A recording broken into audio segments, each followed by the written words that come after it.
Ooh. So today we got Josh White on, and I asked him to come on today to talk to us a little bit about CrossFit. Um, CrossFit is something that I used to do probably about a decade ago, just kind of recreationally for the most part. Spent most of my time crossfitting, being injured. So I never like really excelled at any level, but I've always found CrossFit to be quite intriguing from a sports performance aspect, a competition aspect. So I thought it'd be good to have Josh on today just to kind of pick his brain a little bit more into CrossFit, the history of CrossFit, kind of where CrossFit's how it's grown and where it is now, and just learning a little bit more about some programming. So I'm just going to talk a little bit about Josh today, just go over some of his accolades. Josh, feel free to kind of jump in if I fuck something up here. Um, but Josh is a exercise physiologist through the Canadian Society of Exercise Physiology. He's a strength and conditioning. He has a certificate through the NSCA strength and conditioning. He's the founder of Alchemy Training, which is your kind of Olympic lifting, performance-based coaching service. Currently, he competes in Olympic lifting. He's an 81 kilogram athlete. He has a 283 kilogram total. I don't know what happened. I wrote 1 second. So he has 130 kilogram snatch, which is equivalent to 286.6 pounds, and his clean and jerk is 153 kilograms, which is 337 pounds. This man has ginormous quads, some of the biggest quads I've ever seen on an Olympic lifter. He could probably do fairly well on a bodybuilding stage with these legs. And in the past, he used to compete in CrossFit. So just based on some of the information I found online, in 2016 he placed 27th in the regional West. Is that correct? That's correct. Yeah. And then did you advance on? Is that kind of the top?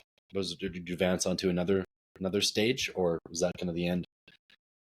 Yeah. So in CrossFit at that time, there was 3 stages. Well, first of all, I want to thank you for having me on, Matt.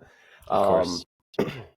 But if we're talking about CrossFit, back in from 2012, there was the inception of the CrossFit Open, which was a global online fitness competition that anybody could pay $20 and participate in. Mm-hmm. And then from there, the top so many people in whatever region they created got to compete in person at this regional competition. And then the top 5 from each of those regionals went to the CrossFit Games. Mm-hmm. When it first started, there was more regionals. Closer to 2016, they condensed the regions. So there used to be a Canada West region, and then it became the West Regional, which is what I competed in. And the West Regional was Northwestern United States and Western Canada combined. Mm-hmm. So at that regional in 2016, I placed 27th, not top 5. So did not get to continue on. I just got to go back to Calgary after competing in Tacoma, Washington, and train again for next year. Just like Happy Gilmore, 365 days until next hockey season. And how many people were in that division where you placed 27th? Yeah, there's 40. 40, okay. There'll be 40 men and 40 women. Yeah. And then 40 teams. So the year before, I actually went team with the gym that I was competing at to the West Regional. Was that wasn't CrossFit Calgary, was it? It was. It Okay. was CrossFit Calgary. Nice. Who was on your team? Oh, back then it was a team of 6. So now they do teams of 4. So we had a team of 6. It was myself, this guy named Ben Kazira. He ended up becoming more of a power lifter afterwards. He probably had the largest arms that I've ever seen on any human ever. I know Ben. Yeah, he's massive, ginormous pythons. I have no idea how he built those arms. He said he was in martial arts for 10 years prior to the CrossFit, but I don't see the correlation. Martial arts. Yeah, martial arts is mostly like punching, right? Yeah. And then we had another guy who's actually one of my best friends still, Trent Barr. He was just a kid, kind of the same age as me at the time, around 21 years old, and an absolute freak of fitness. Still is a freak of fitness and doesn't even work out. Then we had on the women's side, we had Rochelle Diang. She's still doing fitness. She's really small. She was like 5'1", but so strong, very good at gymnastics. We had another girl named Marnie. She was really new to CrossFit, but could do muscle ups and just was a really good athlete. And then we had Christina. At the time, her last name was Verhagen, and now her name is Christina Seeley. And she actually ended up going to the CrossFit Games the following year as an individual. Mm-hmm. And she's been to the CrossFit Games on team. She's living out in Vancouver right now, and she's been to the CrossFit Games on a team for twice now, I think, after her individual appearance. Mm-hmm. But want to talk about an absolute freak of nature when it comes to recovering from volume, being able to do all the gymnastics skills and learn them immediately. Probably one of the best athletes that I've ever trained with or been in the presence of. But even before that, even before she started in the CrossFit, she was doing kettlebell training and then was like, you know what, I'll get into Olympic weightlifting. Spent a year Olympic weightlifting and won nationals. So she's just touches a barbell and is instantly good at lifting it, runs a kilometer, and then 2 weeks later runs a kilometer faster than anybody you've ever seen. Just absolute insane athlete. So roundabout way of me saying our team was okay, had the components of a good team. Just it never came to fruition at that time, but it was super fun. Yeah, I bet it was. What place did you guys get? Okay, right in the middle. There was 30 teams, so we came 15th. Okay, right in the middle. Nice, cool. And then in 2017, like you said, you kind of went back to the drawing board, and you placed 14th at the Regional West. Yeah, that was what did you do differently between those 2 years to kind of have that big jump in improvement?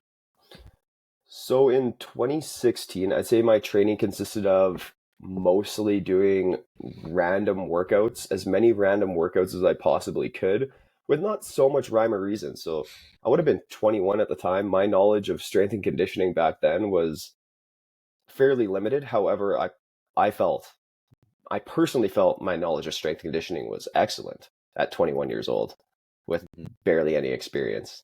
Yeah. But leading into 20, you went from. Sorry, go ahead. I went from the top of the Dunning-Kruger. I don't know what you call it. Explain that to me. Yeah, so the Dunning-Kruger effect is when you gain a little bit of knowledge and then you think you know everything about something and you can just utilize that to the best of your ability, but in fact you actually know nothing. So that was me in 2016. And then I realized I knew absolutely nothing when I kept getting little injuries and didn't actually do that well at the CrossFit Regionals in comparison to how fit I thought I was. So I went back to the drawing board. I worked a lot with the owner of CrossFit Calgary. His name was Brett Marshall. He is extremely well versed in the area of strength and conditioning. He's also a certified strength and conditioning specialist. He was probably one of the best mentors I could have ever asked for. But I went up to him and I was like, hey, I want to keep pushing this. How do I do this a little bit smarter? And he gave me all the tips that he could come up with. I was scouring the internet for as many tips as possible. At the time, I didn't have enough money to hire a coach. So it was my own coaching. So obviously there was a lot of trial and error. But what it came down to is that I did a ton more aerobic conditioning. That was the biggest difference between 2016 and 2017. I was always a strong athlete in CrossFit, but I was lacking that aerobic fitness base that allows you to actually be good at CrossFit. I looked at CrossFit in 2016 as like a strength sport supplemented with cardio. But if you really look at CrossFit, it's more of an aerobic sport supplemented with insane amounts of strength. So it's like very I guess the spectrum it's obviously very wide, but you need to excel at both ends of that spectrum to do well. Yeah, it's pretty much you need to be strong enough. And then once you're strong enough, you got to be fitter than everybody else in a cardiovascular sense, Mm-hmm. in a cardiovascular capacity, sorry. And with the, I guess with a good aerobic base, I imagine that would allow you to recover better, be able to do a lot more work, have a lower resting heart rate, all those things, right? That would essentially allow you to kind of propel your fitness higher and higher throughout the course of the season. Yeah, so when it comes to CrossFit, why we want to build an aerobic base is multifactorial. From the lowest level, just having a strong aerobic system will allow you to recover quicker and more efficiently between training sessions. So you're going to be able to utilize the oxygen that you're inhaling, bring that oxygen, which becomes energy in your muscles, and replenish your muscles. That's the easiest, probably the most surface level way of describing what your aerobic system is going to do post exercise. Yeah. Now, in CrossFit, once you have the strength requirement, and I want to go deeper into that after I talk about this. Yeah. That aerobic system allows you to recover in between intervals. So you do a lot of interval training in CrossFit. You also do a lot of strength training. So it allows you to recover in between sets with your strength training, which is just as beneficial in people who don't do CrossFit. So having a strong aerobic system will only allow you to do better in your strength training in the gym. Mm-hmm. As well as it allows you to recover between reps in CrossFit. So if we look at the sport of CrossFit, let's take a sample workout like Fran. Fran is a very common workout. It's 21 pull-ups, 21 thrusters, 15 pull-ups, 15 thrusters, 9 pull-ups, 9 thrusters, all completed for time. A thruster is a squat to a press in one motion. Yeah.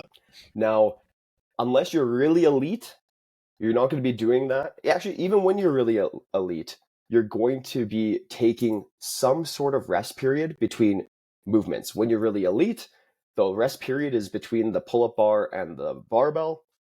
When you're sub-elite, your rest period is going to be within the movement. You're probably not going to be able to do 15 pull-ups all in a row in that round of 15. So there's going to be an inherent rest period built in there.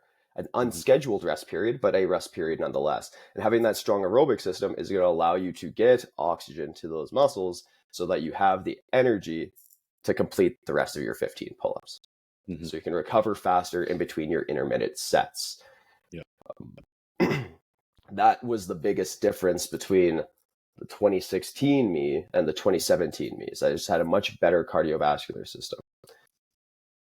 Let's talk about that then. Like, how did you go about developing an aerobic base? Because I know in the endurance world, it's like a lot of low, slow, continuous base kind of aerobic training, whether that's running, hiking, rowing, whatever cardio modality you want. But for you, was that something that you followed, or was there other modalities that you used as well?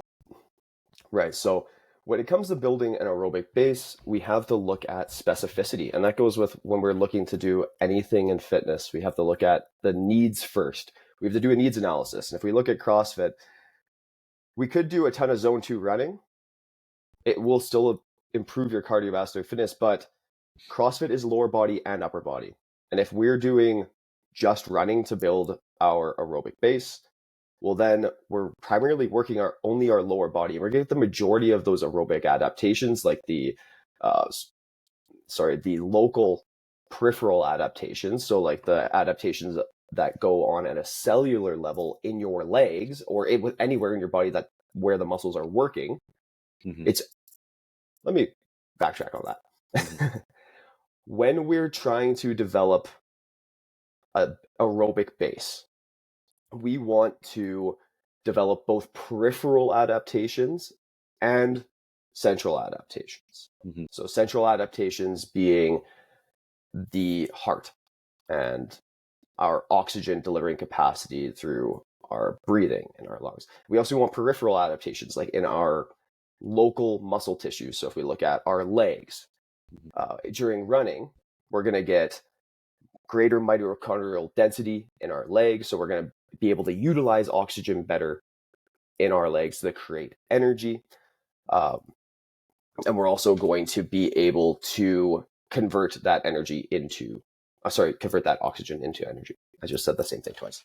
Okay. Nonetheless, there's peripheral adaptations and there's central adaptations. Mm-hmm. When we're looking at developing an aerobic base for CrossFit, we need to realize that it is both an upper and lower body sport.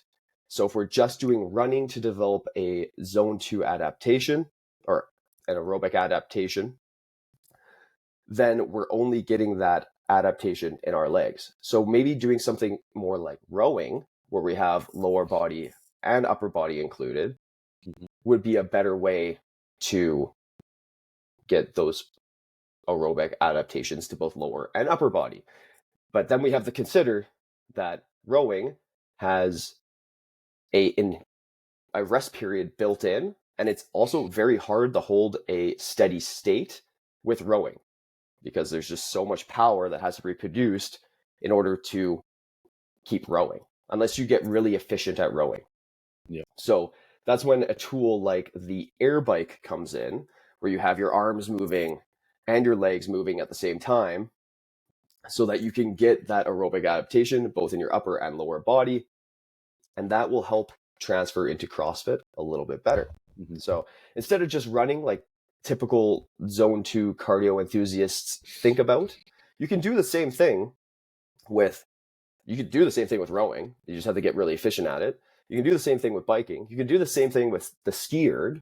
You can do the same thing with anything that's going to be continuous and not and doesn't require muscle contractions that will occlude or stop blood flow to the muscle. And this is where I want to get to the strength you need for CrossFit versus having too much strength for CrossFit.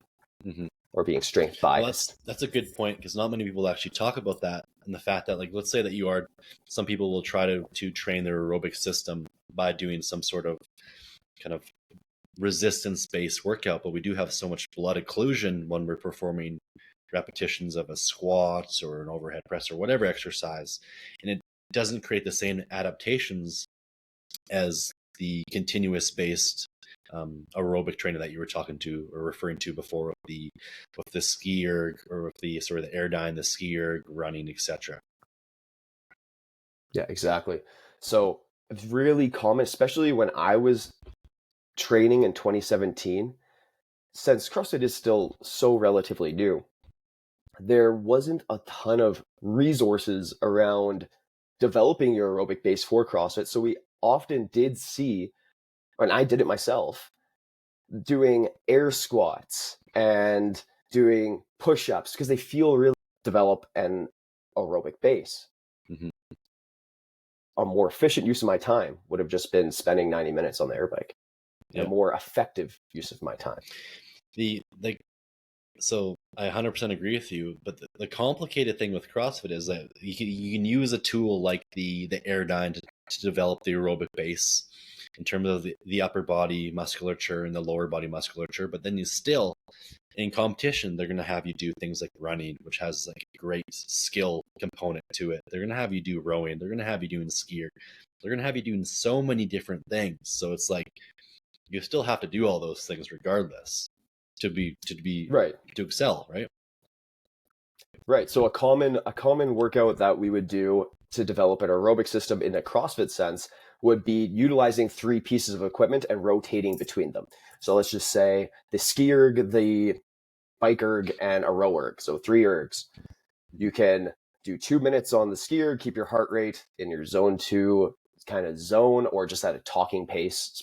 Most people are just doing it at a talking pace because RPE, or radius perceived exertion, is a great tool to use if you don't have accurate heart rate zones. If your RPE is around 3 to 5 out of 10, probably operating in your zone 2. You should be able to form full sentences. So you can do that on the ski erg, on the bike erg, and on the rower, and just rotate between the 3 for 90 minutes. And now you're building skill in all those different exercises and learning how to actually hold zone 2 paces and move efficiently through those pieces of equipment, utilizing your upper and lower body.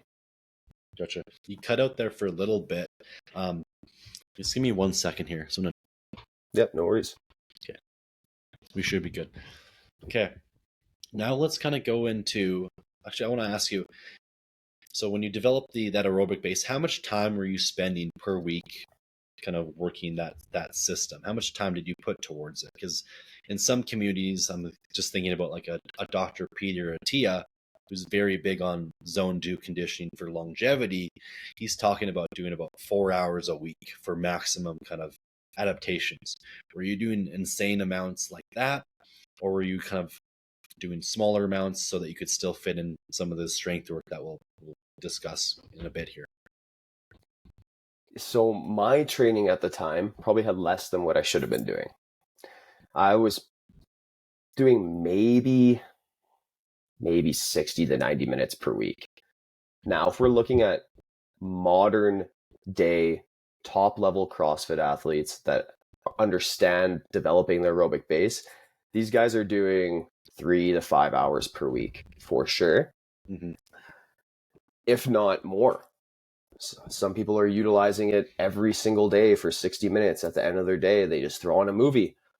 They go easy on their biker, or they go easy on their rower, or whatever their tool they're using, and develop their aerobic system. But that's their job. We don't all have, we all don't have 5 hours in the week to do zone 2 work when there's other priorities at play. Now, I think I had my priorities mixed up, right? As we come back to discussing the needs analysis is what we have to do with each athlete. I was already strong, but I just loved doing strength work. So I spent probably too much time at that point doing strength work where I should have been developing my aerobic base. And that could have been a reason why I finished 14th and not 5th. So if we look at a lot of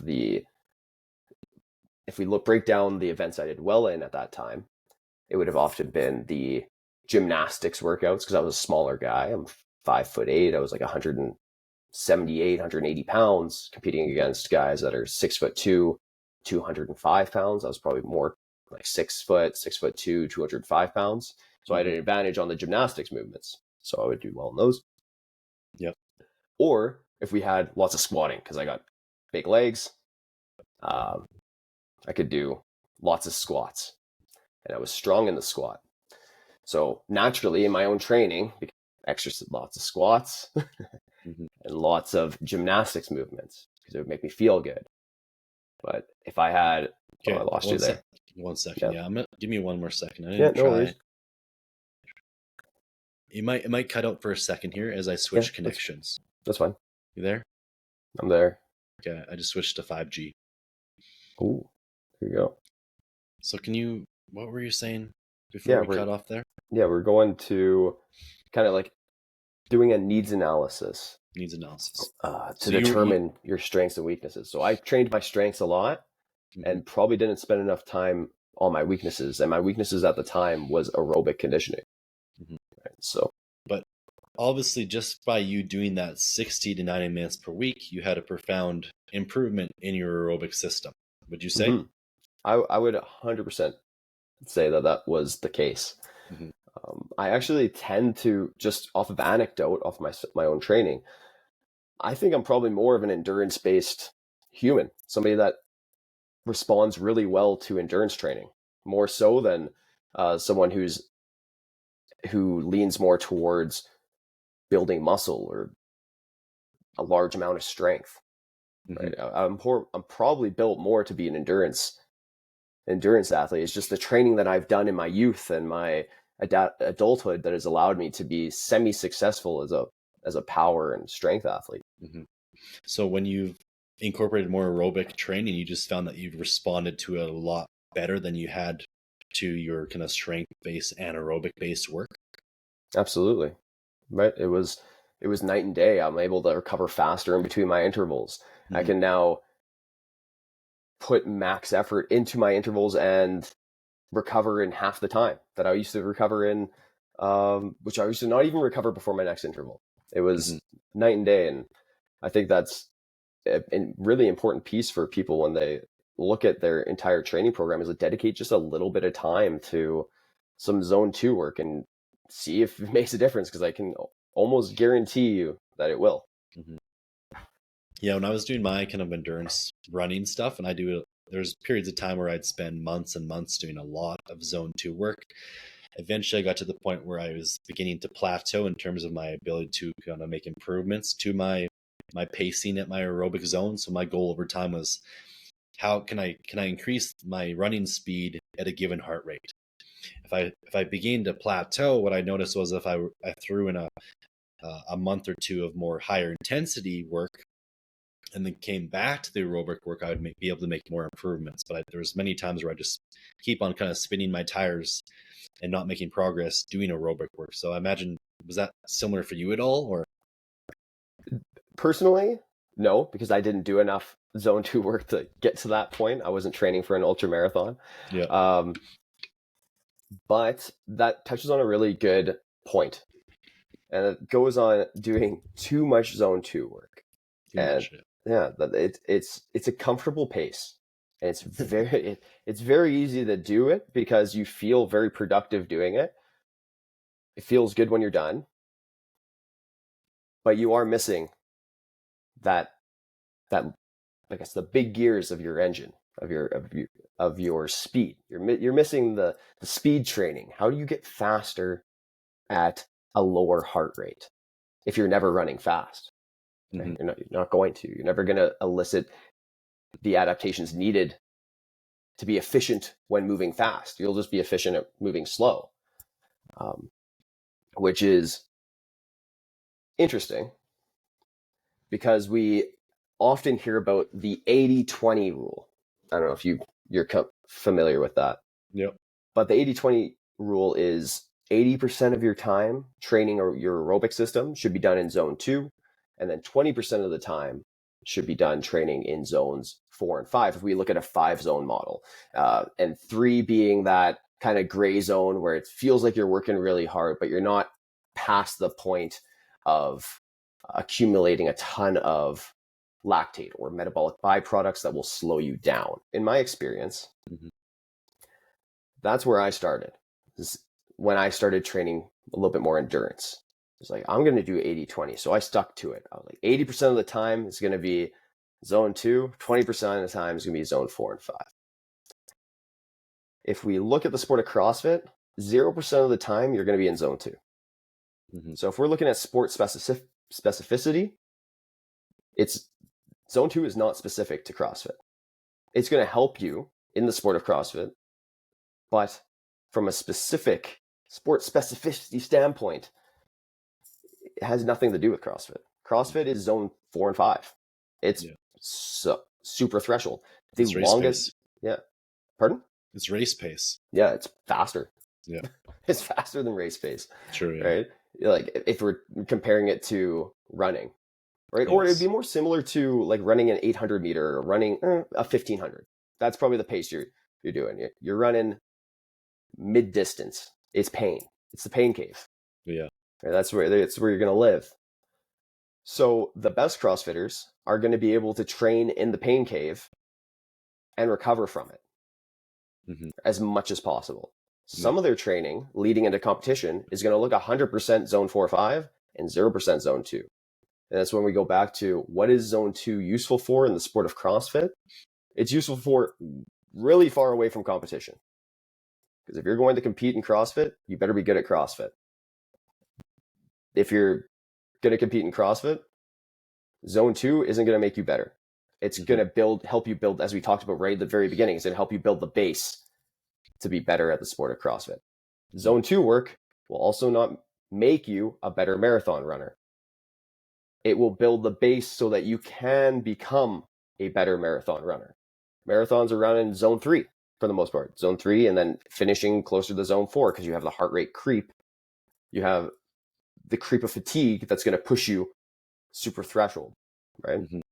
But unless you're leading into your marathon at race paces, you're never going to be able to run your race pace, right? So That's where that 80-20 rule needs to be shifted, because there's different points in the season where it's not 80, it's 40, 60, 60% of the time you're in zone 4 or 5, 40% of the time you're in zone 2. Zone 2 is awesome, and it's really great for recovery as well. So when we look at developing, like what I did, if we're going to go back to my career or my pursuit of CrossFit, is that my zone 2 work was often done as an active recovery day, right? It facilitates blood flow to the areas that need to recover.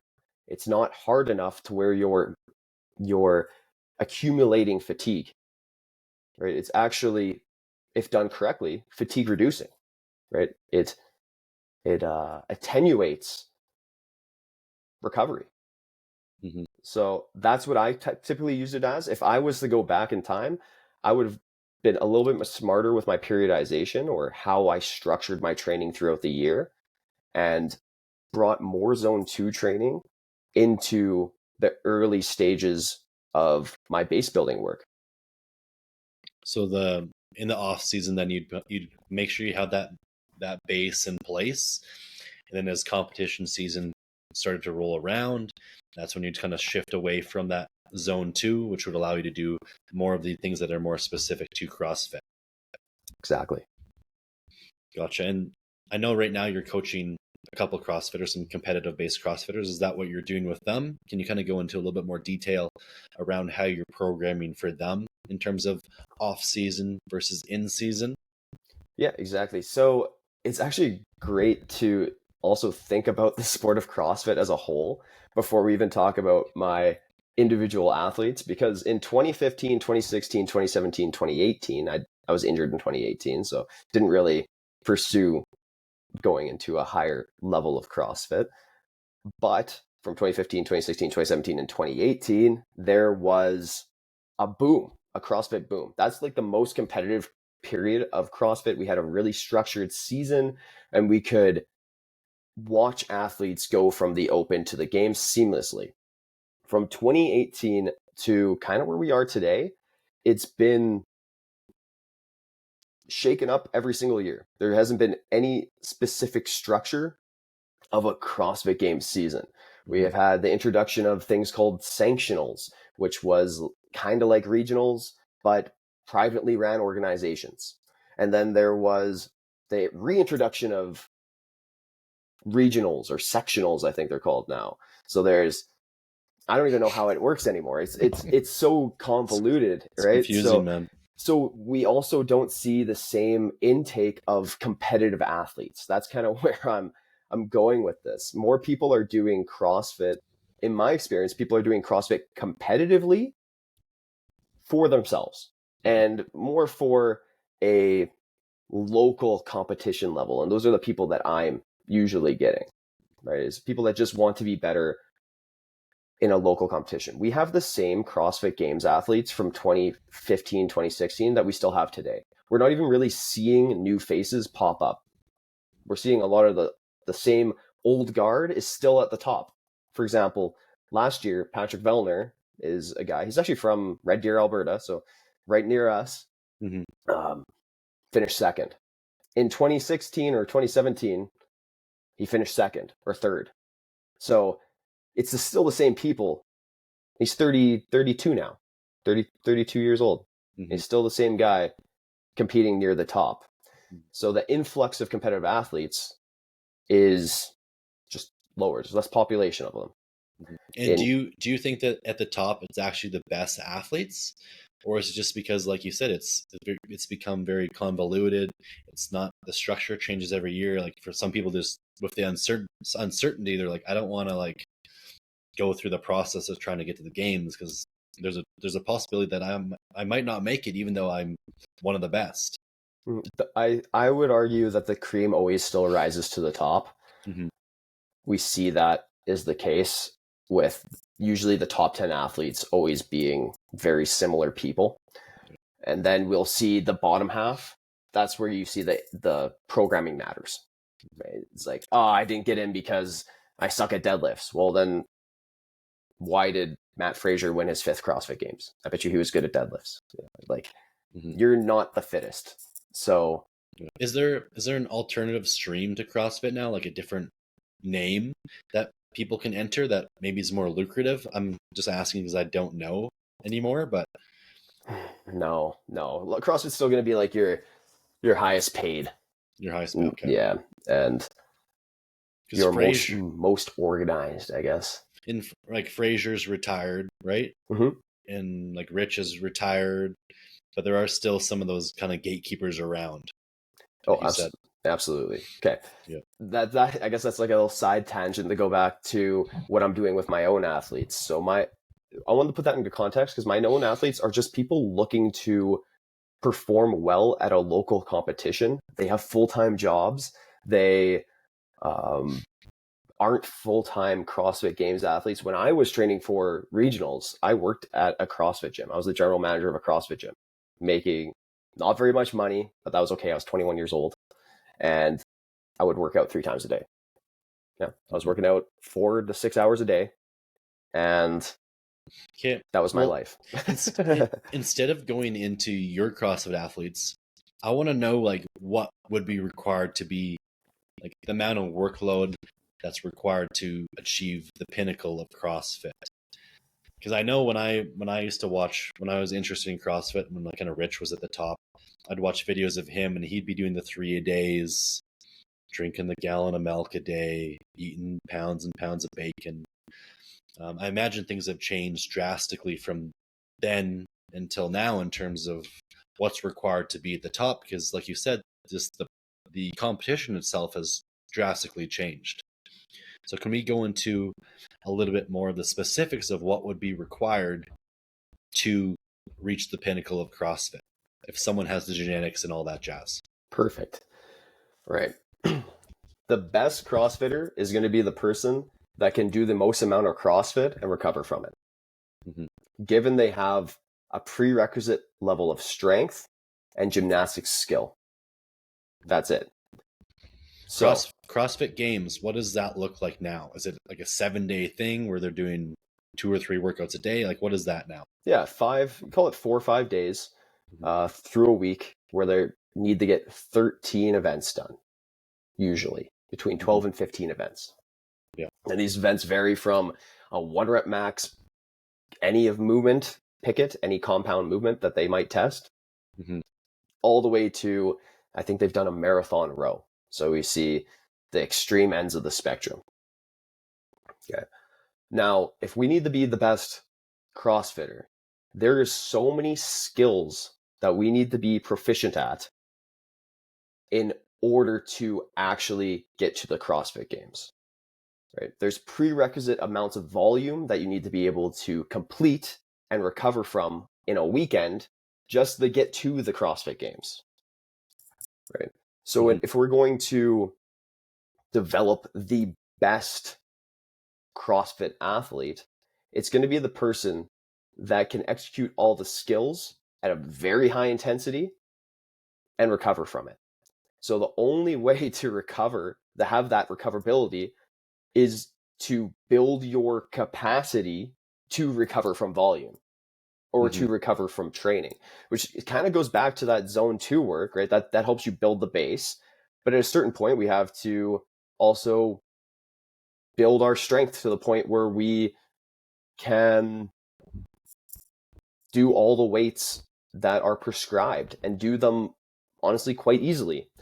This is a very interesting topic that I learned about recently at a CSEP conference, actually, at the conference I went to for the Canadian Society of Exercise Physiology.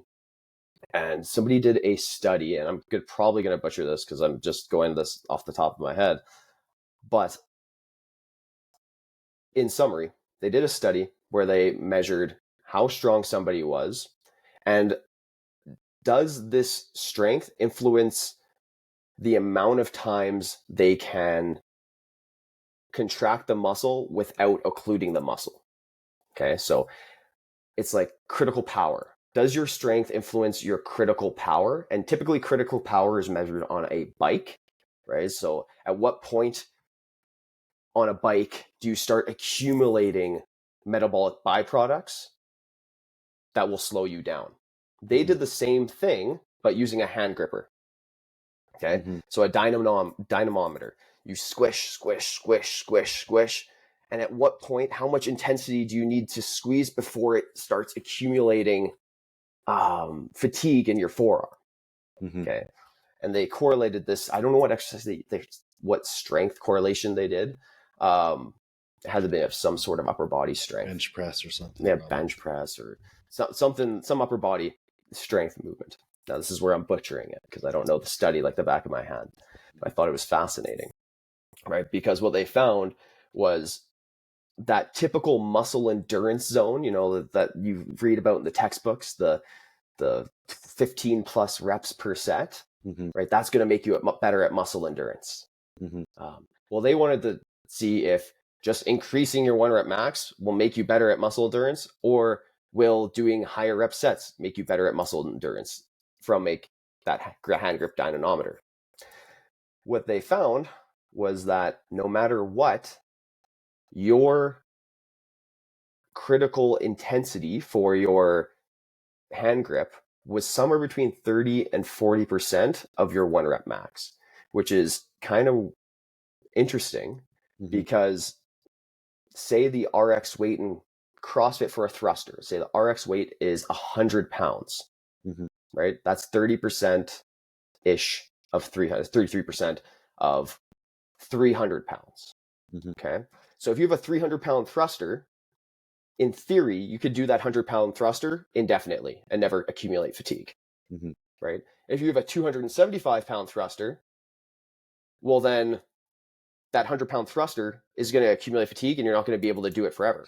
If you have a 305-pound thruster, a 310, 315, 360-pound thruster, it doesn't matter because there is that critical intensity point where you're going to be accumulating fatigue, right? So going back to developing the best CrossFitter of all time, we need to first see, are you strong enough to be the best CrossFitter of all time? Right? Are you strong enough to go to the CrossFit Games? See, if somebody has a 300-pound thruster and we know the RX weight is 100 pounds for the most part, well, then we don't need to get them better at the thruster. And that's just an example, is the thruster. We can do that with any exercise. Yeah. Can we get all of the RX weights to around 30% of your 1 rep max, right? So that you can keep moving forever. In theory, it's not going to happen. There's going to be a mechanical breakdown. When you get to that point, you have the strength base. You don't need to develop that. You just need to maintain it. And what we need to know about strength, great thing about training our muscles, is that it only takes about a third of the work, not even. A third of the work, to maintain our strength. So you build your strength base first, then you maintain it, and then the rest of that time has got to be spent building that aerobic system, right? And that's where that individual needs analysis comes in. Because if you have someone coming from an endurance background, you're not going to be doing a ton of zone two work with them. They run marathons, they do triathlons, they run Ironmans. They already have that base. As we said, it takes a fraction of the work to maintain what you've already built. So we're going to put that person through a pretty intensive strength program and just maintain their endurance. And the vice versa. We have a strength athlete, somebody who's a national level power lifter, let's just say. Well, we're not going to get them to do power lifts to make them better at CrossFit. We're going to have to get them aerobic, right? And that's when we look at, this is where the art of programming kind of comes and combines with the science, right? Is we have dials, right, in our programming. And we can only have 100%. So we can't have 100% of a powerlifting program, 100% of a CrossFit program, and 100% of a endurance program, right? We need to have, depending on the athlete, say we have an endurance athlete, well, maybe 70% of the program has to be a strength program and 10% has to be a endurance program. And I guess that would be 20% is a CrossFit program, right? It's like, how do we play with the dials? The cool thing is that 100%, say your baseline 100% is here, say this is your baseline amount of work at 100%, it's at, I don't know, you can do 3 hours of work per week. Well, with time, that 100% becomes 6 hours per week, becomes 9 hours per week, becomes 10 hours per week, because the body adapts, right? And it's going to take years for this adaptation to occur. The best CrossFitters have that largest amount of work capacity, and they can play with their dials within that large amount of work capacity, right? So we have, for example, I think this is a great example. Matt Frazier he was a strength athlete. He was a national level Olympic weightlifter even before he started doing CrossFit. He built up his work capacity to where maybe his 20% of Olympic lifting, maybe he did 20% of his training being Olympic lifting, was still more Olympic lifting than a lot of people. That his 20% of Olympic lifting could have been a 100% program for somebody else, right? He's doing so much Olympic lifting, but can recover from it, where somebody who's kind of newer or doesn't have that experience in Olympic lifting, if they were to put that much work into Olympic lifting, that would be 100% of their ability to recover between training, right? He was so good because his work capacity was so large that he could recover from 6 to 8 hours of training each day, right? And that's what creates the best CrossFit Games athletes. So if we're trying to program for a CrossFit Games athlete, our main focus is building how much work capacity you have to recover from. And then within that work capacity domain, so we say we can do 6 hours per week. How do we divide that 6 hours to address your needs, right? That's where that needs analysis comes into play. And would you say that the work capacity, so the dial thing makes complete sense. The work capacity itself, so the ceiling of the amount of work that person can perform over the course of a week, is that something that's just developed over the years? Or is there some type of specific training that's required to develop that higher and higher work capacity? Because I remember, this is many years ago, listened to a podcast. It was with one of the Fitzgeralds. I think it was James or Michael or someone. And he mentioned that for a lot of people that he trained, he would actually have them do a lot of bodybuilding based work to build up that volume tolerance, to build up that work capacity, so that they did go, when they did go back to kind of more CrossFit based programming, they just had a higher ceiling. That's interesting. That's a very good question. And I've thought about that a lot almost recently. Well, recently, not almost recently. I've been thinking about that right now. I used to think that. I think that was a belief that I also held. But then I took a step back and we look at the demands of CrossFit. Is CrossFit going to demand you to do a ton of bicep curls?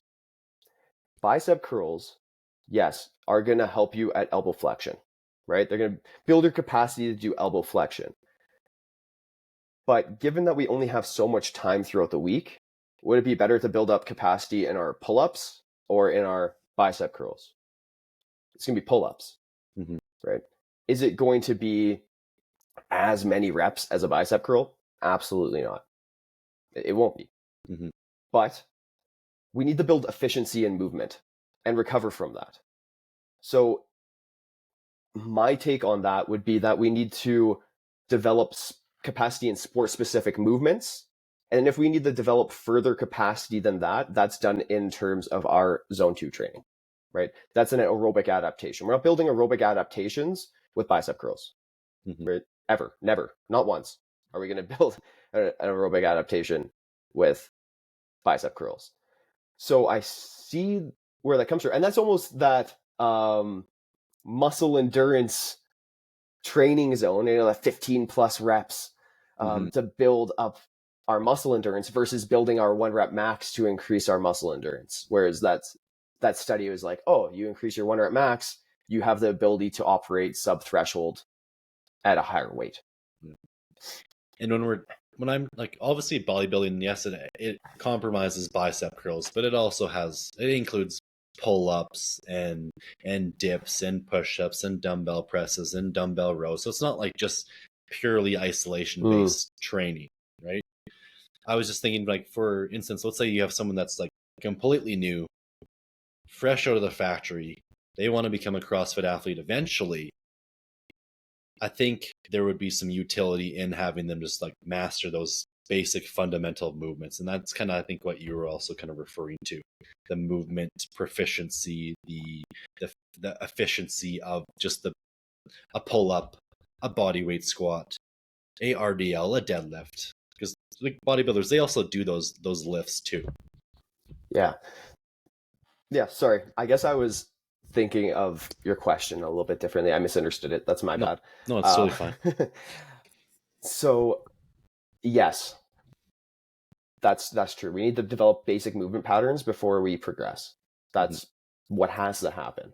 Mhm. But when we're talking about developing someone to be good at CrossFit, usually I'm assuming, this is my assumption in our context, that they already have the basic movement patterns down, right? They can already do basic amount of pull-ups. They can already do dips. They can do all the basic bodybuilding movements, because typically good CrossFitters do come from an athletic background, where they have that base of fitness. And say if we get someone fresh that has that base of fitness, we're going to want to get them better at CrossFit, right? It's sport specificity. Mm-hmm. We need to develop capacity in butterfly pull-ups, right? That might only be 30 butterfly pull-ups, which is like a CrossFit specific kind of that fish flying around on the pull-up bar movement. Well, you need to be efficient at that more than you need to be efficient at a strict pull-up, right? You're not going to be doing strict pull-ups very often in a CrossFit competition. Yeah. It's going to be butterfly pull-ups. Mm-hmm. So I would rather spend more time developing capacity in the butterfly pull-up, because you are still going to use your lats. You're still going to use your biceps. You just need to be a little bit more efficient in that movement. And then if you need to maintain your strength, right? If we're going back to those dials, right? Sport specificity versus, let's just say, general strength training. Mm-hmm. Well, your general strength training is still going to be there. You're still going to do strict pull-ups. You're still going to do strict dips. You're still going to do strict press and bench press. You're still going to do those, but it's going to be 10% of your training, right? Versus 60, 70% being, you've never done CrossFit before, and 80% is going to be CrossFit, like in theory. Going back to your 2016 kind of off season when you were getting ready for the open and the regionals, in a way, there's probably some benefit to you just doing a ton of CrossFit based workouts, because it was very specific and you probably trained hard. So obviously, like, you had some success with that. But if you were to redo things over, you might do things a little bit differently and kind of focus more on some other attributes that could kind of increase your top end or your threshold to be the best CrossFitter that year and then subsequent years. Yeah, exactly. Right. I would have played with my dials a little bit smarter. I think that's the how we say that. And I think the general person, the general lay person not in the CrossFit world, they think that CrossFit is just we're doing a WOD every day. But just you and I discussing, it sounds like there's a lot of actual, like, more structured based programming to improve specific skills. And then depending on where we are in the year, that's going to dictate the amount of actual CrossFit workouts we're doing. Right. 1 second. Okay, you're going to start over. Okay. You said that CrossFit is a general preparedness, and then it cut off. Yes. Sorry, my Siri started talking to me. Okay. What a bitch. Yeah, absolutely. Such a bitch. Okay. So, well, actually, if the AI world is listening, Siri's great. AI's awesome. Don't kill me. China's awesome too. Yes. Everything that could lead to negative consequences for myself is awesome if I speak poorly about them. Nonetheless, CrossFit is a general physical preparedness program. So it's basically exposing you to a variety of different stimuluses all the time, so that if you encounter, let's say, anything, you have some capacity to do it, right? And we can think about that in terms of just like movements, right? If you need to flex your spine, you're not going to get hurt flexing your spine because you flexed your spine during a CrossFit workout.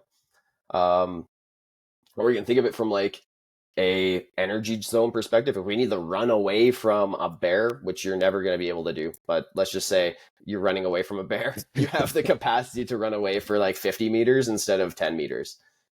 Or at least when you get caught, you won't be out of breath.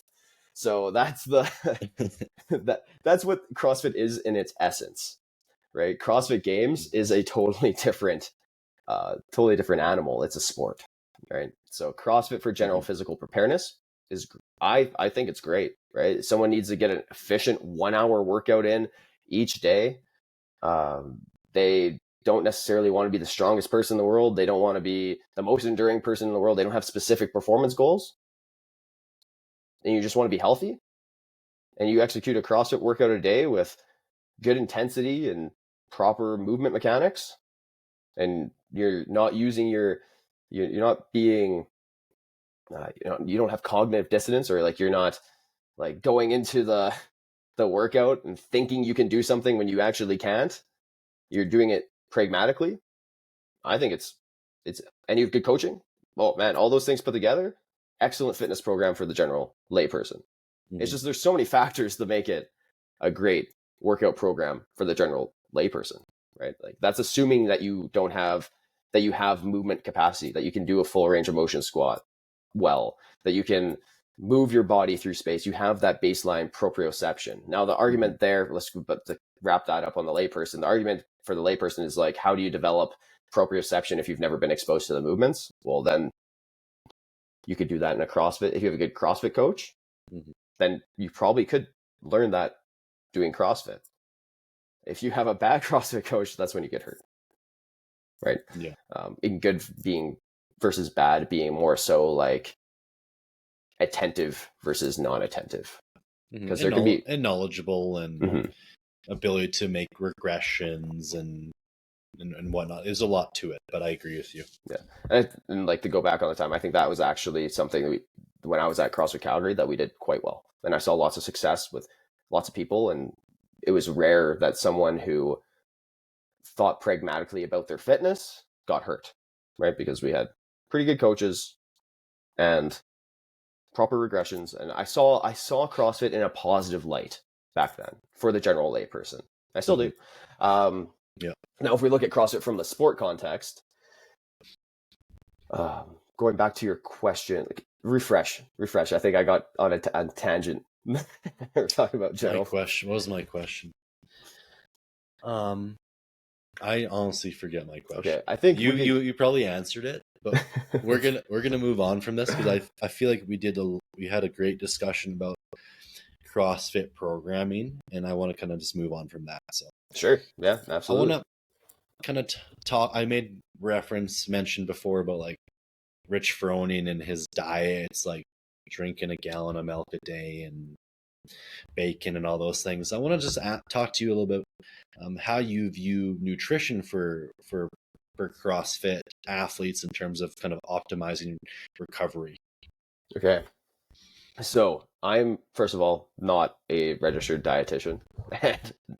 In no case am I a nutritionist either. I have a good understanding of nutrition. I think that's like a good thing to separate, because I like to operate within my zone of expertise, which is strength and conditioning, getting people fitter, faster, stronger, and helping them attain their performance goals.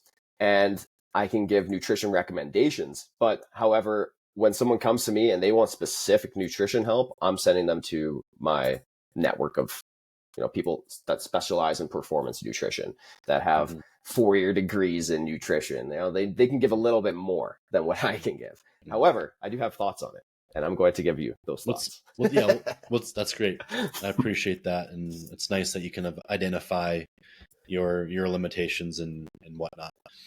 But let's talk specifically about you, because you've competed competitively in CrossFit, and like performance is something that you highly value, and you understand that nutrition plays a big role in that. Yeah, absolutely. So when it comes to performance nutrition, carbs are king.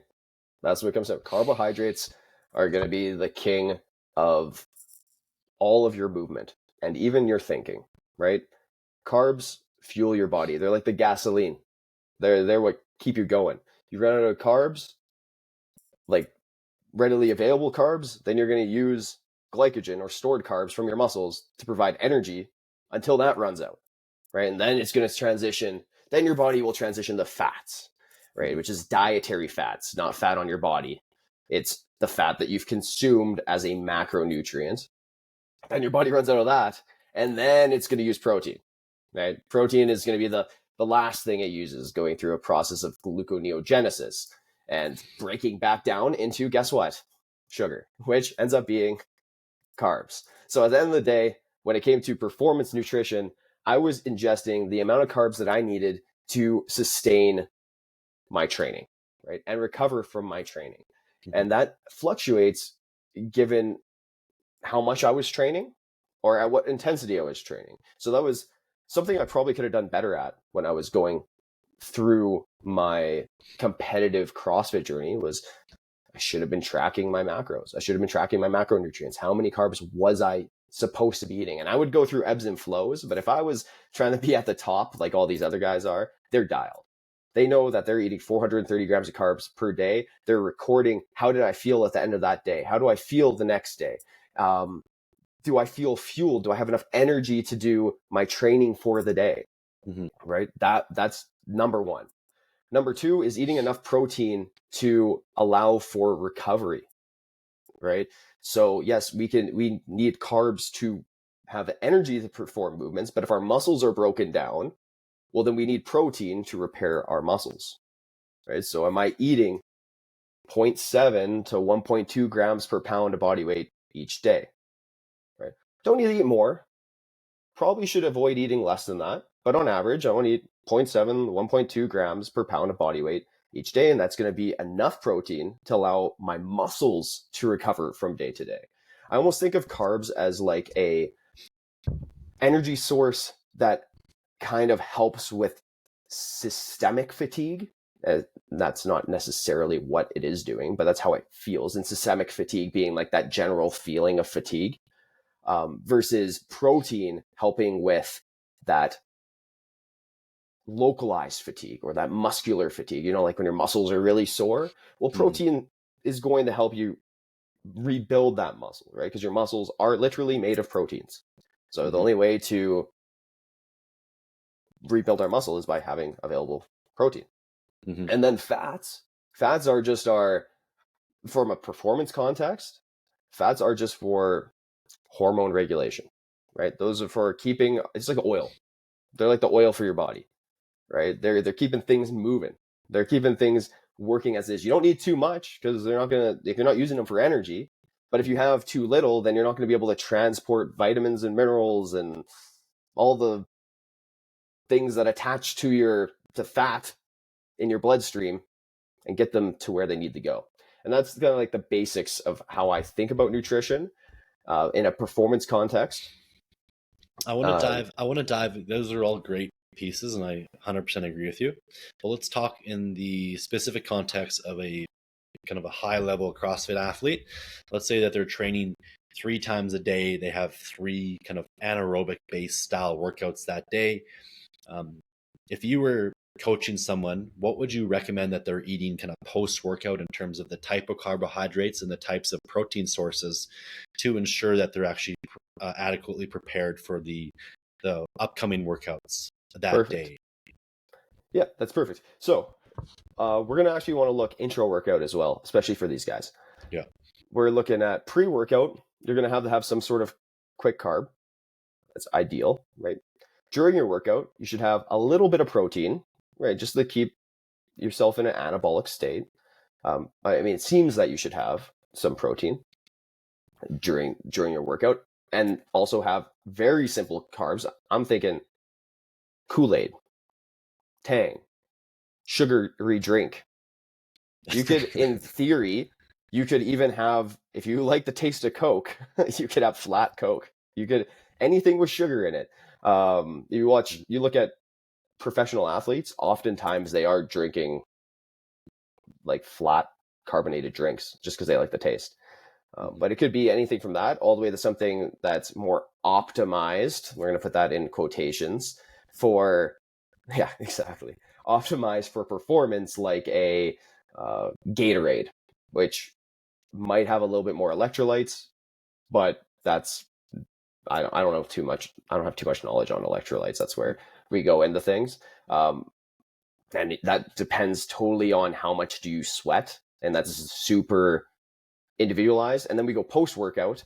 We want to have something. It depends on what session of the day it is. If it's your first session of the day, well, then you're going to still kind of want those quick carbs. You're going to want maybe like a banana, a little, if it sits well in your stomach, right? Some people can barely stomach food. So you're going to be drinking your carbs, right? You're going to be drinking more Gatorade. You're going to be drinking more flat pop or whatever sugar. You would just dissolve sugar in water, drink that, right? That's carbohydrates. That's pretty much Tang. So yeah, that's Tang. Pretty much Gatorade is too. But yeah, exactly. And then you're going to want post workout, you're going to want a serve, some protein, right? And we're going to want to probably have a lower level of fats in your earlier sessions, because fats are going to slow down your ability to digest the carbohydrates. It's just going to slow down digestion. So we want to get your muscles fueled with sugar as fast as possible. And that's going to be just having a moderate amount of protein, like a small, moderate amount of protein, and a good amount of carbohydrates. And now that carbohydrates is going to be super individualized based on how intense that workout was, how long that workout was, and how you feel. Definitely.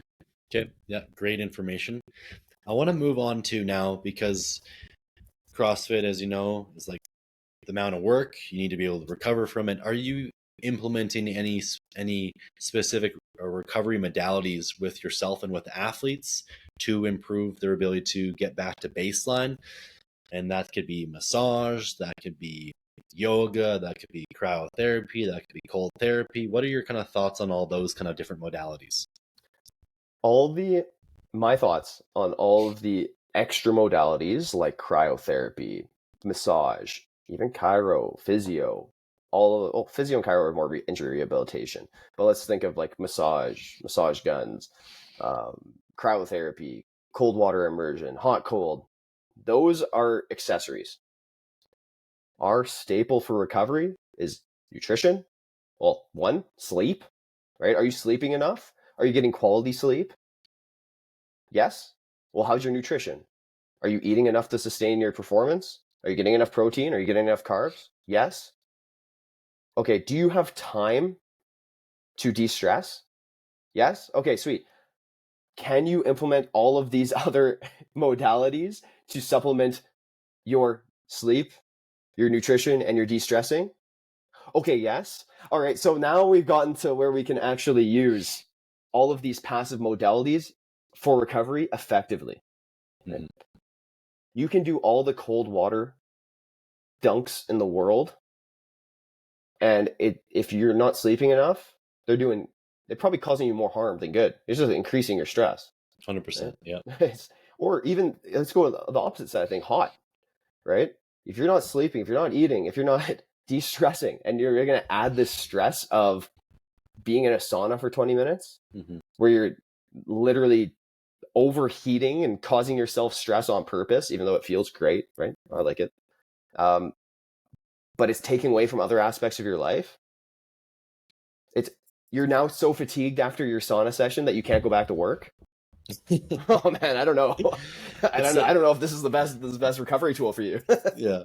I honestly think nowadays most people are doing themselves a big disservice by using the sauna after post-workout, because it's essentially extending the workout period where you're not getting in nutrients. You're further depleting yourself of hydration, electrolytes.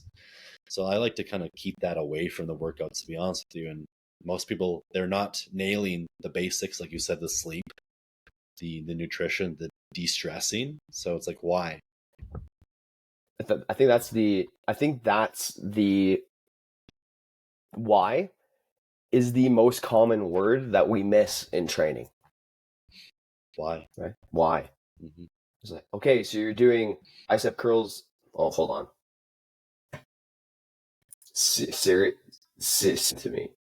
Is Siri on your computer? Siri's talking to me again. Sorry about that. Okay. This is a Okay, but record. This is the record for Siri interruptions on I a must podcast. say, hey, blank, often. Yeah, I don't want to say it because it'll pop up again. But but we think about training, the why, right? Why are you doing something? I think we go all the way back to the beginning of the conversation, and we can say, why did I need to do more zone 2 work? Well, because I sucked at it. Why do I need to improve my work capacity? Well, because I couldn't do enough work to be good at CrossFit. So I need to improve my work capacity. Why am I doing bodybuilding style movements? To get better at CrossFit. Well, I'm not. I shouldn't be. Maybe I shouldn't be. Or maybe I should be. Maybe I'm not that good at pull-ups and I need to get better at pull-ups. So then I'm going to do pull-ups in my strict pull-ups. I need to get better at vertical pulling strength. That's a good why, right? The why to just build capacity for CrossFit using bodybuilding movements. I don't know if those, I don't know 100% if those whys overlap and are actually useful. I think most people are lacking they don't ask the why at all. So to me, if someone has a why that's somewhat rational, then I can get behind it. But if they don't have a why at all, then it's like we can't even talk about it. Absolutely. This is what we see. If we're talking about the Fitness Snobs podcast, if we're going to be fitness snobs about it, we need to know the why. And if we're snobbish, sometimes we're even going to break down that why. Right? And some people's feelings might get hurt in that process. Some people's feelings might get hurt. And I often look at this. And this is a very common thing in the industry that both you and I work in, right? And it's going to be, why do we do a certain modality with someone when their time could be best spent somewhere else? You know, that's a pretty common why. Now, if somebody's goal is to get better at, I don't know, let's say something really random. Just because I've seen these popping up recently. Spin studios. That's actually a good example because this kind of doesn't relate to anybody. What is it? Sorry? A spin studio. Okay, right? Yeah. If someone's goal is to get better at doing their spin classes and have more endurance for their spin classes, well then as a fitness professional, you should be telling them to do more spin classes, right? And if they're starting to get like they say, oh, I can't get enough drive through the pedals. You know, like I can't push down hard enough. Like I feel like I can't get through that high resistance spin on the bike. Well, it's like, okay, well, we're going to improve your leg strength, right? Like there's things that we need to be looking at. It's like, why? Like, is the person's goal to lose weight and build muscle? Well, then what are we going to do with them? Well, probably mostly bodybuilding, right? They want to build muscle.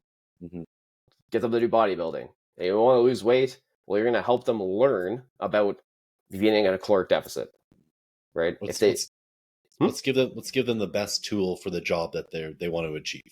Exactly. Right. And then as you become more versed in your experience, I'm not saying that you have to have degrees or you have to have anything outside of experience, but as you get more experience, you should be better at identifying the best tools to use for the why. And if your clients or your athletes aren't seeing progress, well, then there's something with how you break down the why that's lacking. If we're talking about being a fitness snob, right, you should be snobbish about getting people results. 100% agree. Yeah.